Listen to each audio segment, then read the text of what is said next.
8-ാം തീയതി ചൊവ്വ രാവിലെ ഒരു 9:30 മണി സമയത്ത് എൻ്റെ കയ്യിൽ നിന്ന് കുറച്ച് ക്യാഷ് നഷ്ടപ്പെട്ടു. മലപ്പുറം ജില്ലയിലെ അരീക്കോട് ഭാഗത്ത്, അരീക്കോട് പുത്തലം എന്ന് പറയുന്ന ഒരു സ്ഥലത്ത് വെച്ചിട്ട് അൽഹംദുലില്ലാഹ് ഈ ഒരു 10-ാം തീയതി വൈകിട്ട് 6-7 മണി സമയമായപ്പോഴേക്കും ആ ഒരു ക്യാഷ് അത് തിരിച്ച് കിട്ടി. അപ്പോൾ ആ ഒരു സന്തോഷമാണ് ആദ്യം പറയാനുള്ളത്.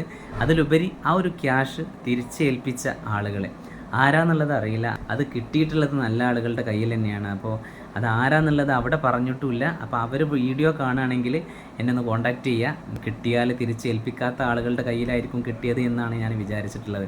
പക്ഷേ അതിലും എൻ്റെ ഉമ്മയുടെയൊക്കെ പ്രാർത്ഥന എന്നുള്ളത് വലിയൊരു കാര്യം തന്നെയാണ്. അപ്പോൾ ഉമ്മാക്കത് വലിയൊരു വിഷമമായിരുന്നു. നമുക്ക് വിഷമം ഉണ്ടാവും സ്വാഭാവികമായിട്ടും. പക്ഷേ നമുക്കത് പിന്നെ നമ്മൾ ആണുങ്ങളെപ്പോലെ അല്ലല്ലോ പെണ്ണുങ്ങൾ. അപ്പോൾ അവർക്ക് അത് വലിയൊരു മനസ്സൊന്ന് പിന്നെ അത് പോകില്ല. അപ്പോൾ ഇതുപോലെ ആർക്കെങ്കിലും വല്ല ക്യാഷോ അതല്ലെങ്കിൽ വല്ല ആഭരണങ്ങളോ എന്തെങ്കിലും മറ്റുള്ളവരുടെ മുതൽ നമ്മുടെ കയ്യിലെത്തുകയാണെങ്കിൽ അതെങ്ങനെയെങ്കിലും തിരിച്ച് ഉടമസ്ഥരിലേക്ക് എത്തിക്കാനുള്ളൊരു മനസ്സ് എല്ലാവരും കാണിക്കുക എന്ന് മാത്രമാണ് പറയാനുള്ളത്. പിന്നെ നമ്മുടെ നാട് നന്നാവട്ടെ, നമ്മുടെ നാട്ടുകാർ നന്നാവട്ടെ. ഏതായാലും എല്ലാവർക്കും വീണ്ടും വീണ്ടും പ്രത്യേക താങ്ക്സ് അറിയിക്കുകയാണ്. നമ്മുടെ പ്രാർത്ഥനയിലൊക്കെ നിങ്ങളെപ്പോഴും ഉണ്ടാവും.